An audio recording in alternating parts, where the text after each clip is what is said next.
Hello বন্ধুরা, আসসালামু আলাইকুম। কেমন আছেন আপনারা সবাই? আশা করি ভালো আছেন, সুস্থ আছেন। হোক আমিও ভালো আছি, সুস্থ আছি মোটামুটি আর কি। আর একেবারে যে আমরা সবাই সুস্থ থাকি তার কোনো মানে নাই। বর্তমান আমাদের সবাইরে সুস্থ থাকাটা বড় চ্যালেঞ্জ হয়ে দাঁড়িয়েছে। এখন নানান ধরনের যেরকম অসুখ বিসুখ, নানান ধরনের রোগ নতুন নতুন বেরি হয়েছে। কিভাবে মানুষ সুস্থ থাকবে বলেন? আর এখন যে খাবারগুলা খাচ্ছি সেগুলাও তো ভেজাল, সেগুলোর মধ্যেও তো কোনো খাঁটি বলতে নাই একবারে। তো যাই হোক, গুছিয়ে বলতে পারতেছি না, অনেক বকবক করতেছিলাম। এখন সকাল 9টা বাজে, আজ রোজ শুক্রবার, সবাইকে জানাই জুমা মোবারক। তো রোজ শুক্রবার সকাল 9টার দিকে ঘুম থেকে উঠেছি। উঠেই কিন্তু ইমানির কিন্তু পরীক্ষা ছিল উদ্ভাসে, যেহেতু শুক্রবার ওর একদিন করে ক্লাস হচ্ছে আর একদিন করে পরীক্ষা হচ্ছে। প্রস্তুতি ব্যাস ইন্টারের উদ্ভাসে ইমানি করতেছে। তো শুক্রবার হলে কিন্তু ওর বন্ধ নাই।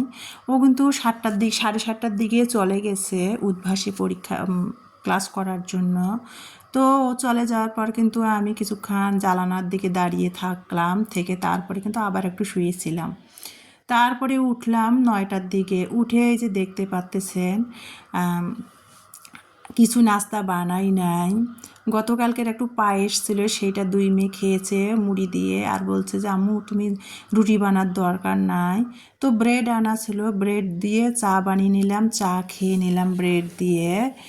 আর এই যে দেখতে, আর ডিম আমলেট করে নিয়েছিলাম 3 মামের জন্য, 3টা ডিম আমলেট করে নিয়েছিলাম, ডিম খেয়ে নিলাম। তো সেটা দিয়ে সকালের নাস্তাটা সেরে নিলাম। আর এই যে দেখতে পাচ্তেছেন আমি এখন শুটকি ভুনা করব। গতকালকে তো এক পোলাও, ডিম, মুরগির রোস্ট খাওয়া হয়েছে, তো ভাবলাম আজকে একটু শুটকি রান্না করি। সবসময় ভারী খাবার আমরা এমনিতেও পছন্দ করি না, তো আজকে ভাবলাম যে একটু শুটকি রান্না করি। লোট্টা মাছের শুটকি তো অনেকগুলো কেনা আছে, তো সেটাই ভাবলাম যে খাওয়াই হয় না, একটু লোট্টা মাছের শুটকি ভুনা করি। সাথে একটা বড় আলু কেটে দিয়ে ফাল্টি ফাল্টি করে লম্বা করে কেটে দিয়ে লোট্টা মাছের শুটকিটা কীভাবে ভুনা করলাম সেটা তো দেখতেই পেয়েছেন আপনারা। ফ্রোজেন করা ধনিয়া পাতা ছিল ফ্রিজে, সেটাই দিলাম লোট্টা মাছের শুটকিতে, একটু যে ভালো লাগবে। আর স্বাদের জন্য, ঘ্রাণের জন্য দিলাম, আর একটু ভাজা জিরার গুঁড়া তার আগে দিয়ে দিয়েছি। দিয়ে চুলার জারটা বন্ধ করে দিলাম, দেখতেই পাচ্তেছেন। মানে খালি শুটকি তো, সেই জন্য একটু আলু দিলাম। আর ইলমা সব তরকারিতে না আলুটা খোঁজে, সেজন্য শুটকিটা ভুনা করলো কি আলুটা দিলাম, যে ইলমা আলু খুঁজলে শুটকির থেকে বেছে বেছে আলুগুলো ইলমাকে দিব নিয়ে, এই জন্য শুটকি ভুনা করলাম। আলুগুলো একটু মোটা মোটা করেই কেটে দিয়েছি। তো দেখতে পাচ্ছেন শুটকি ভুনা করে আর কি খেয়ে নিলাম। সকালে যেহেতু একটা ব্রেড দিয়ে একটু ডিম আমলেট করে চা খেয়েছিলাম, তো দিন অনেকটাই বড়। আর গ্যাসের ওষুধগুলো খাচ্ছি, ক্ষুধা লেগে গিয়েছিলো, সেই জন্য আগে একটু রান্না করেই আর শুটকি ভুনা করছি, তো লোভ সামলাতে পারলাম না। তো গরম গরম ভাতের সাথে একটু শুটকি ভুনা দিয়ে খেয়ে নিলাম, সেটা আপনাদের সাথে শেয়ার করে দিলাম। তো দেখতে পাচ্তেছেন এখন কিন্তু 2টা বেজে গেছে। এখন কিন্তু আমি দেখেন রাতে কিন্তু অনেক বৃষ্টি হয়েছে, মানে 2 দিন ধরে খুব বৃষ্টি হচ্ছে। মানে ফজর ফজর সময় না, ভোর ভোর সময় বৃষ্টিটা হয়, সকালবেলা ভোরে ভোরে। গতকালকেও হয়েছে, আজকেও সেরকমই আর কি। সকালবেলা আর কি ফজরের দিকে বৃষ্টিটা হয়েছে, অনেক বৃষ্টি হয়েছে। তো কী করছিলাম, জ্বালানা কিন্তু আমি লাগাইছিলাম না, জ্বালানার নেটটা লাগা ছিল। তো জ্বালানো লাগা, থাই গ্লাসটা লাগা ছিল না, নেটটা শুধু লাগা ছিল। নেট দিয়ে ছিটি ছিটি বৃষ্টি এসে ঘরের জানলার ফাঁক দিয়ে ময়লা এসে, কাদা পানি এসে একবারে খাটের বইয়ের একটার কোণাটা অনেক নোংরা হয়ে গেছে। তো সেটা পরিষ্কার করে তারপরে ভাবলাম যে গোসল করব। তো বক্স খাটের পিছনটা আর কি পরিষ্কার করে দিলাম। দেখেন এইরকম ফুলের মধ্যে খাট বা ফার্নিচার বানালে পরিষ্কার করতে অনেকটাই কষ্ট হয়। এই যে ফুলগুলা ঘোপ ঘোপ ঘোপ ঘোপ ফুলগুলা, এই ফুলগুলোর মধ্যে কিন্তু অনেক ময়লা বসে। আর এই দেখেন বৃষ্টি আসছিল, যে ছিটা পানি দিয়ে বিছানার চাদরটা দেখেন কীরকম নোংরা হয়ে গেছে। তো সেটাই আর কি পরিষ্কার করে নিচ্ছিলাম আর আপনাদের সাথে শেয়ার করছিলাম। জানলা দিয়ে ছিটা পানি এসে সাথে কাদা বালু দিয়ে দেন, মানে খাটের কোণাটা আর কি কীরকম নোংরা হয়েছে সেইটা পরিষ্কার করতেছিলাম আর আপনাদের সাথে শেয়ার করতেছিলাম। তো আজকে যদিও কোমরের ব্যথা নিয়ে একসাথে অনেকগুলা কাজ ধোয়া মোছা করতে পারবো না, তো যতখানি পারবো করব, না পারলে আগামীকালকে করব। দেখেন চাদরটা কীরকম নোংরা হয়েছে, মানে বৃষ্টির পানি ছিটা এসে নেটের পাশ দিয়ে বইয়ের র্যাকটা আছে না, জানালার পাশে বসা হয়েছে, বইয়ের র্যাকটা পুরো কাদা কাদা হয়ে গেছে, জানলাটা দেখেন। তো এগুলা যতখানি পারি জোর জুলুম করে কাজ করব না, আস্তে আস্তে কাজ করি, যতখানি পারি ততখানি করব। এই যে এভাবে নেটটা রাতে লাগা ছিল, নেটের ফাঁক দিয়ে বাতাস আসে, নেটটা লাগা ছিল, আর মশাও আসে না, সেই জন্য নেটটা লাগা ছিল, গ্লাসটা লাগা ছিল না। মানে বই পড়ে 12টার দিকে ঘুমিয়েছে, ও আর থাই গ্লাসটাও লাগাই দেয়নি। আর আমরা তিন মামে সামনের রুমে ঘুমাই, ওর বাবা যেহেতু নাই, সামনের রুমে ঘুমাই। এই ইমানির রুমটাতে কেউ শুই না।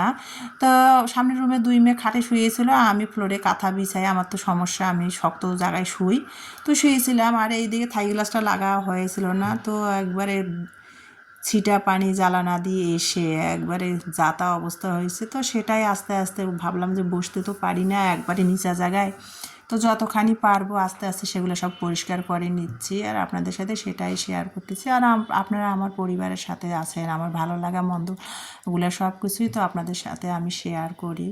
তো এই যে দেখতে পাচ্ছেন সেগুলো পরিষ্কার করতেছি। আর একেবারে নিচু হয়ে বসতেই মেরুদণ্ডতে কষ্ট হয়, চাপ লাগে, তো যেটা বলতেছিলাম সেগুলো সব মুছে পরিষ্কার করে নিলাম। আর এর মধ্যেই কিন্তু 2:30টার দিকে 2:40 বের হয়েছে পরীক্ষা দেওয়ার জন্য।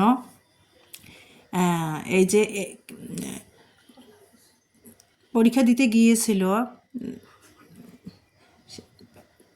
মেডিকেলে আর কি, প্রস্তুতি ব্যাচের মতো আর কি, মেডিকেলে একটা পরীক্ষা হচ্ছিলো, সেখানে গিয়েছিল পরীক্ষা দেওয়ার জন্য। তো সেখানে 200-250, আজকে শুক্রবার, তো 200-250 ছাত্রছাত্রী অংশগ্রহণ করেছিল সেই পরীক্ষাতে। মেডিকেলের ডক্টররা এসে পরীক্ষা নিয়ে নিছে। তো সেখানে আর কি RTPS-এ পরীক্ষা দিতে গিয়েছিল। তো সেখানে এই যে 30তমর মধ্যে আর কি ছিল, 250 জন পরীক্ষা দিয়েছে। 1 থেকে 30তম পর্যন্ত আর কি ক্রেস পাবে বা একটা করে সার্টিফিকেট পাবে। তো 30তমর মধ্যে ছিল, ক্রেস একটা পেয়েছে আর একটা সার্টিফিকেট দিয়েছে। পরীক্ষাটা মেডিকেলের ডক্টররা এসে নিয়েছে, পরীক্ষাটা হয়েছে এজন্যেই যে অভিজ্ঞতা অর্জনের জন্য, যারা মেডিকেলে প্রস্তুতি নেবে তাদের জন্য। তো বলছিল, আম্মু আজ শুক্রবার বিকালে পরীক্ষাটা হবে, 3টার দিকে যাই, পরীক্ষাটায় অংশগ্রহণ করি, এখান থেকে আমি অনেক কিছু, আমার অভিজ্ঞতা হবে। তো পরীক্ষাটা দিয়েছে। তো 30তম 1 থেকে 30-এর মধ্যে যেহেতু যারা থাকবে তারা ক্রেস পাবে, একটা করে সার্টিফিকেট পাবে। তো আমার তাদের মধ্যে একজন হয়েছিল, একটা সার্টিফিকেট আর একটা ক্রেস দিয়েছে। তো সেটা নিয়ে 4টা বাজে বাসায় চলে আসলো। এসে বলতেছে, আম্মু আজকে শুক্রবার, গতকালকে কেক বানিয়েছিলাম, আজকে শুক্রবার একটু ডিম দিয়ে পুডিং বানাবো। তো দেখতে পাচ্ছেন আর আমি রান্নাঘরে বিকালের জন্য নাস্তা বানাচ্ছিলাম। 2টা ডিম নিলাম, 2টা ডিম দিয়ে আর কি পুডিং বানাচ্ছি। 250 গ্রাম দুধ, গরুর দুধ আর কি, 250 গ্রাম গরুর দুধ জাল করে 1 কাপ করে নিয়েছি, নিয়ে আর কি আমি 2টা ডিম দিয়ে পুডিংটা বানালাম। আর 1 টেবিল চামচ গুঁড়ো দুধ দিয়েছিলাম। 2টা ডিমের পুডিং তো অতটা সুন্দর হয় নাই। আর কি বলতেছিল কয়েকদিন ধরে ক্যারামেল পুডিং খাবে। তো আমার যেহেতু সমস্যা, তো আমাকে বেশি জোরাজুরি করেনি, ও একাই গেছে রান্নাঘরে ক্যারামেল পুডিং বানার জন্য। তারপরে আমি ওকে একটু হেল্প করলাম, আর ওকে আমরা ক্যারামেল পুডিং বানাচ্ছে আর ক্যামেরাবন্দি করে নিয়ে আমার ভালো লাগাটা আপনাদের সাথে শেয়ার করবো না, তা তো হয় না। তো বানালো ক্যারামেল পুডিং, সেটাই আপনাদের সাথে একটু শেয়ার করে দিলাম বিকালের নাস্তা। আর মাশাআল্লাহ